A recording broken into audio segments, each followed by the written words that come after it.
नमस्कार. मालिकेच्या आजच्या भागामध्ये आपल्याला पाहायला मिळणार आहे की मानिनीची मैत्रीण सुनीता जी बांद्राला कॅफे चालवते, त्या कॅफेची ती मालकीण आहे, ओनर आहे आणि ती इकडे देशमुखांच्या घरी आलेली आहे. कारण जेव्हा मानिनी विसर्जनासाठी गेलेली असते तिथं तिची भेट होती, म्हणून मानिनी तिला घेऊन घरी आलेली आहे.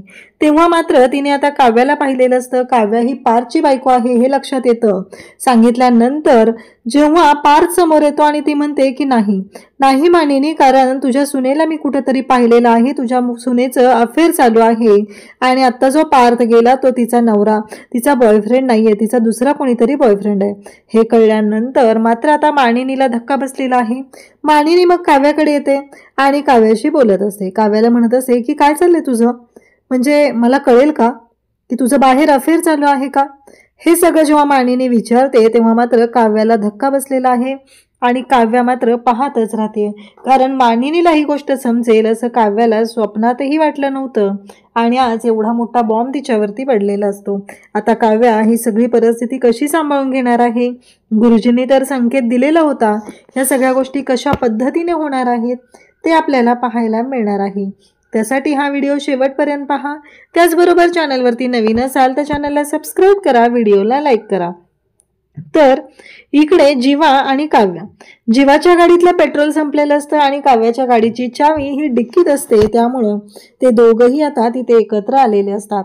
जीवा आणि काव्या दोघंही बोलत आहेत. काव्या म्हणत असते की नाही नकोय मला, कसं आहे माहितीये का, तुझी मदतच नकोय मला, तुझी मदत घेऊन काय करू, असं काव्याचं बोलणं असतं. तेव्हा मात्र जीवा काव्याला समजवण्याचा प्रयत्न करत असतो, पण काव्या मात्र ऐकायलाच तयार नसते. काव्या म्हणत असते की नाही, काही झालं तरी मला तुझी मदत नकोय. तेव्हा जीवा म्हणतो की तुझ्या बहिणीचा एक जरी गुण तुझ्यात असताना तर बरं झालं असतं, नाहीतर आपलं लग्न होऊन पण आपला 2 महिन्यात डिवोर्सच झाला असता आणि आपला पण, असं तो बोलू लागतो. तेव्हा मात्र काव्याला धक्का बसतो.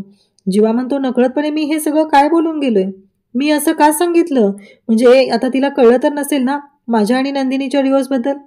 इकडं काव्याला भीती वाटते.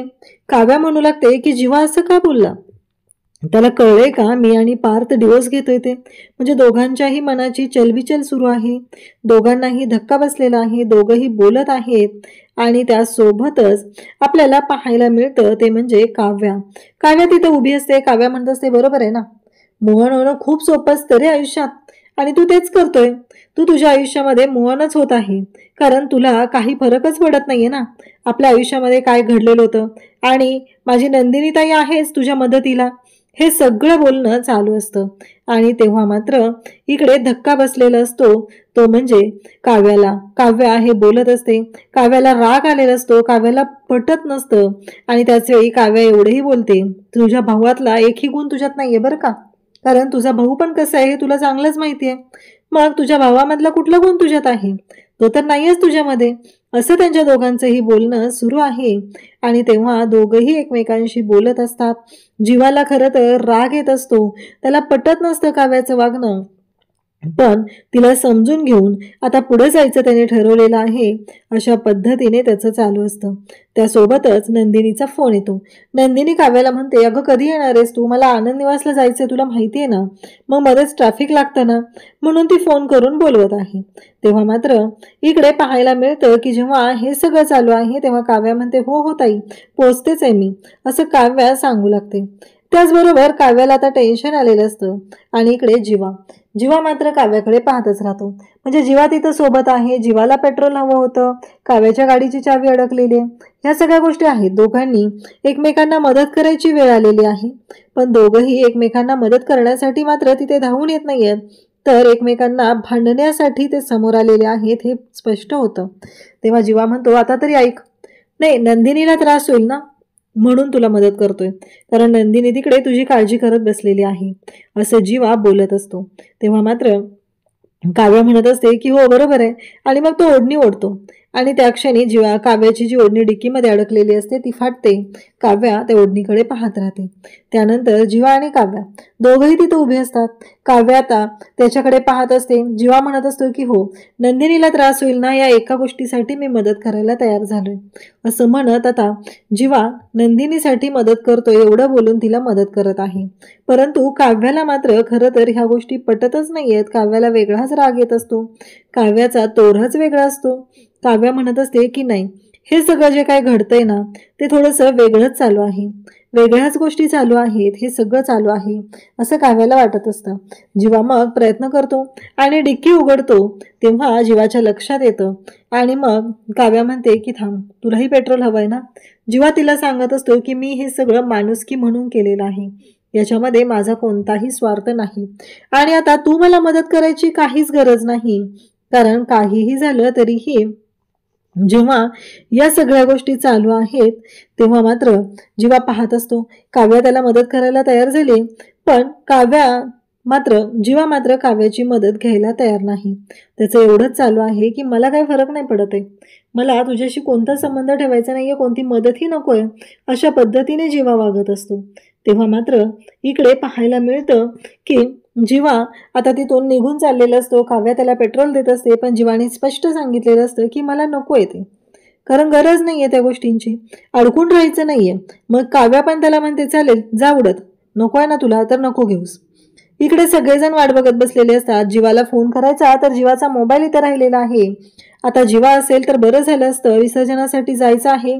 आणि तेव्हा इकडे सगळे बोलत असतात आणि मग मात्र रम्या आणि वसुहत्या तिथं आलेल्या असतात. रम्या आणि वसुहत्या तिथं आल्यानंतर त्या दोघींचंही बोलणं सुरू असतं. त्या म्हणतात की मानिनी, आम्ही काही मदत करू का. मानिनी म्हणते हो ना, तिथे जाऊन शांतपणे कोपऱ्यात बसा. जेव्हा आरतीची वेळ असेल ना तेव्हा मी तुम्हाला बोलवेन, तेव्हा या आरतीच्या वेळेस. आता मध्ये आधी करायला काही येऊ नका, असं मानिनी त्यांना स्पष्टपणे सांगत असते. मानिनी खूपच रागात असते आणि या सगळ्या गोष्टी ती रागातच बोलत असते, कारण तिने अजिबात त्यांना माफ केलेलं नसतं. त्यानंतर आपल्याला पाहायला मिळतं की इकडे आता मिथून काका सगळेजण तिथं आहेत आणि अजून जीवा आलेला नाहीये. जीवाचं नक्की काय चाललंय, काय नंदिनी, हे किती वेळ चालणार आहे सगळं, असं त्यांचं बोलणं सुरू असतं. आणि तेव्हा मात्र खूप मोठा धक्का बसत असतो आणि तो म्हणजेच की अजून काय येत नाहीये. काव्या गेलेली होती, काव्या आलेली आहे, पण जीवाचा काही पत्ता लागत नाहीये. म्हणून सगळेजण आता काळजी करत असतात. त्याच वेळी इकडे पाहायला मिळतं की या सगळ्या गोष्टी ज्या सुरू असतात, काव्याचा अजून पत्ता नाहीये. काव्या तोपर्यंत येते, काव्या टेन्शन मध्ये असते, सगळं नीट होईल ना, काय होणार आहे या सगळ्या नात्याचं, हा प्रश्न पडलेला असतो.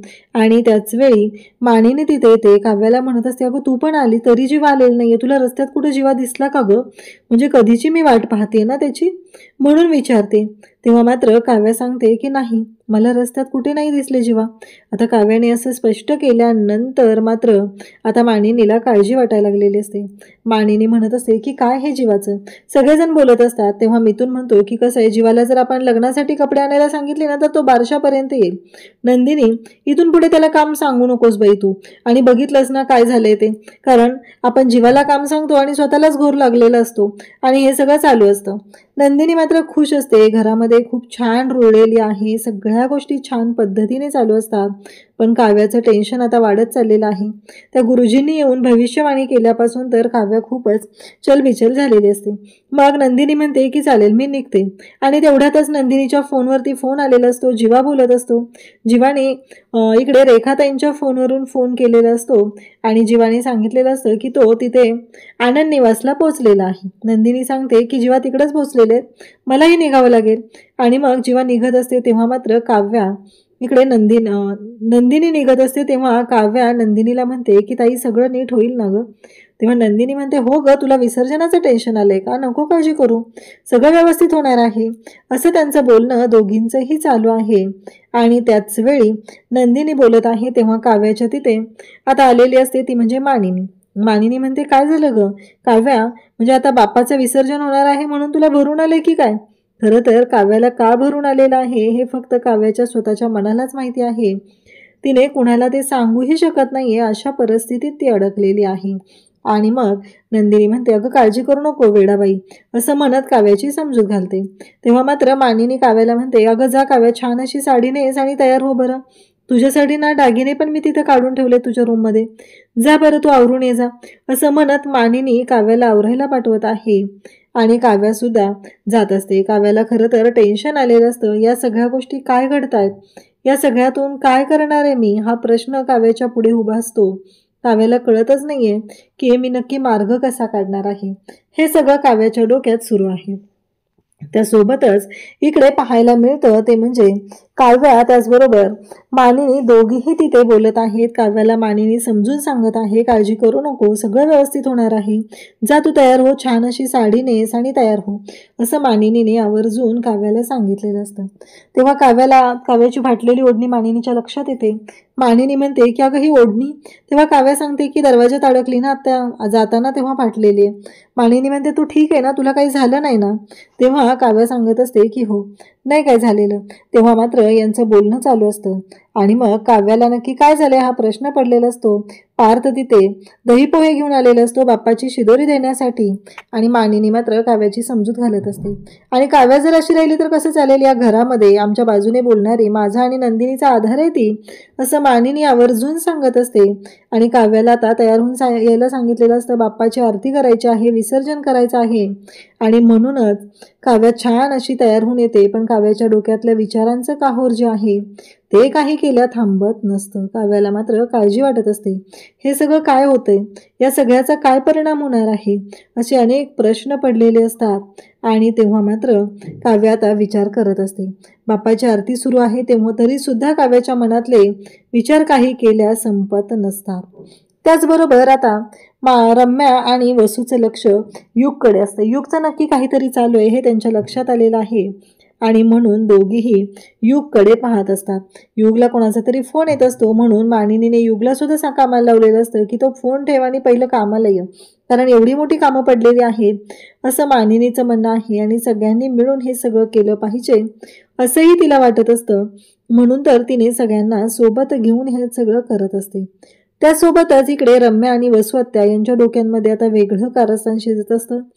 आता कोणाला बकरा बनवायचं याचा विचार त्या करत असतात. तर त्यांच्या दोघींच्याही समोर एक व्यक्ती आलेली आहे आणि ती म्हणजे युग. युगचा वापर करून घ्यायचा असं त्या दोघीजणी ठरवत आहे. आरती होते, पार्थ सगळ्यांना आरती देतो, त्यानंतर काव्याकडे येतो आणि स्वतः आरती घेतो. काव्याही पार्थकडे पाहत असते. खरं तर त्या दोघांच्याही लक्षात ज्या गोष्टी येत असतात त्या मात्र थोड्याशा वेगळ्या असतात. त्याचबरोबर इकडे पाहायला मिळतं ते म्हणजे नंदिनी आणि जीवा. बाप्पाचं विसर्जन झालेलं असतं आणि दोघंही बोलत असतात. दोघंही म्हणत असतात की आज खऱ्या अर्थाने या सगळ्या गोष्टी झाल्या, एवढ्या छान पद्धतीने सगळं होईल असं वाटलं नव्हतं. जीवाला नंदिनी म्हणत असते की खरंच म्हणजे तुम्ही एवढी मदत केलेली आहे, प्रत्येक वेळेस माझ्या मदतीला धावून आला जीवा. आज हे सगळं पॉसिबल झाले ते फक्त आणि फक्त तुमच्यामुळं. जर तुम्ही नसता तर हे सगळं मी करूच शकले नसते, असं नंदिनी जीवाला सांगत असते. तेव्हा मात्र जीवा म्हणत असतो की मला आधी असं वाटायचं की तू संस्था चालवते, पण नाही, आत्ता मला कळतंय की ते तुझं कुटुंब आहे. तू फक्त संस्था चालवत नाहीये तर एक कुटुंब चालवते, असं जीवा नंदिनीला सांगत असतो. आणि तेव्हा मात्र नंदिनी जीवाकडे पाहतच राहते. खरं तर नंदिनीला सुद्धा खूप छान वाटलेलं असतं आणि फायनली आज खऱ्या अर्थाने काहीतरी आयुष्यात चांगलं घडले असं जीवालाही वाटत असतं. कारण जीवा म्हणत असतो की मीही त्यानंतर ह्या आनंद निवासचा एक भाग झालेला आहे. तेव्हा नंदिनी म्हणते की प्रत्येक वर्षी मी एकटी करायचे, पण आज तुम्ही सोबत होता. खरं तर त्या दिवशी बाप्पाचं आगमन होणार होतं, उशीर होणार होता, म्हणून तुम्ही माझ्या आधी इथे धावत आलात आणि या सगळ्या गोष्टी तुम्ही केलेल्या आहेत, हे नंदिनी आवर्जून सांगत असते. खरं तर या सगळ्याचं नंदिनी कौतुक करत असते. जीवा म्हणतो की मगाशी मला वाईट वाटलं होतं, बाप्पा जाणार आहे ना, मला वाईट वाटलं होतं, पण आता ना बरं वाटतंय, तू माझं कौतुक करतेस ना, असं जीवा नंदिनीला आवर्जून सांगू लागतो. त्यानंतर नंदिनी सुद्धा म्हणत असते की हो, वाटलं नव्हतं, पण तुम्ही आज ज्या खंबीरपणे पाठीशी उभे राहिलात, ज्या गोष्टी करत आहात, त्यामुळं खरं तर खूप बरं वाटत आहे.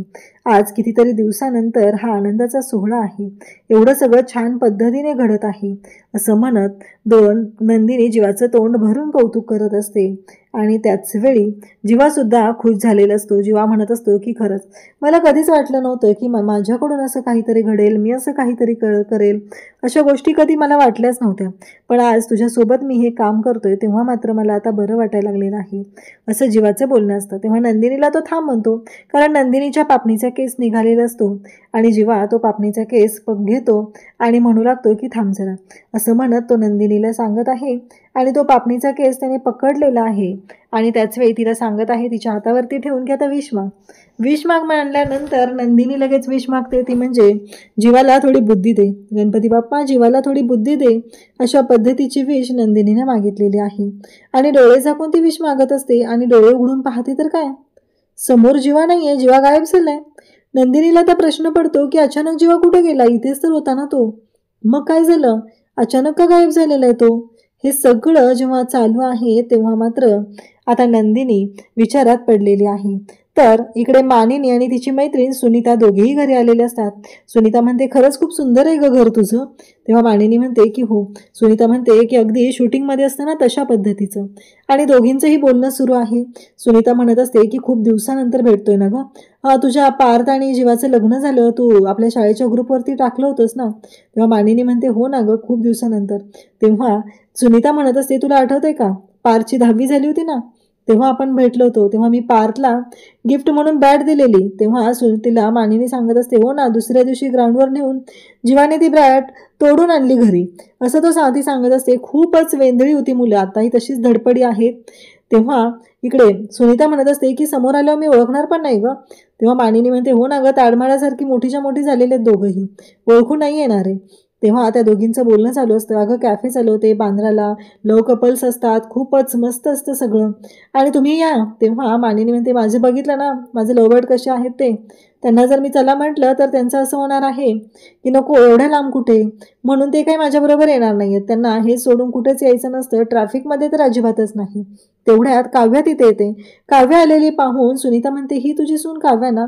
काव्या पण तिथं बोलत असते, सुनीताला सांगत असते सकाळीच तुमचा विषय निघाला होता, हे सगळं बोलणं चालू असतं. तिच्या पाठोपाठ पार्थ तिथे येतो, पार्थसुद्धा बोलत असतो आणि सुनीता म्हणते हा जीवा ना. तेव्हा ती सांगते की नाही अगं हा पार्थ काव्याचा नवरा आणि जीवा आणि नंदिनी हे दोघं. आणि हे ऐकल्यानंतर सुनीताला धक्का बसतो. सुनीता म्हणू लागते की नाही काहीतरी चुकते, तुझ्या सुनेचं ना बाहेर अफेअर चालू आहे, मी तिला बघितलंय आणि खूप वेळा बघितलंय, तिचा बॉयफ्रेंड आहे. हे ऐकल्यावर मानिनीला धक्का बसतो आणि सुनीता म्हणते की तुझी सून तुला फसवते. आता तर मानिनीच्या पायाखालची जमीन सरकू लागलेली असते आणि त्याचबरोबर इकडे मानिनी सुद्धा हादरलेली आहे. आता मानिनी काव्याच्या रूममध्ये जाते आणि काव्या चेंज करत असते. तेव्हा तिला तिथे विचारते की नक्की तुझं काय चाललेलं आहे, तुझं कोणाबरोबर अफेअर चालू आहे, मला हे समजलेलं आहे. मानिनीने अगदी दम देत काव्याला हा प्रश्न विचारल्यावर काव्या तर पाहतच राहते. अशाच अपडेटसाठी चॅनलशी कनेक्ट राहा. थँक्यू.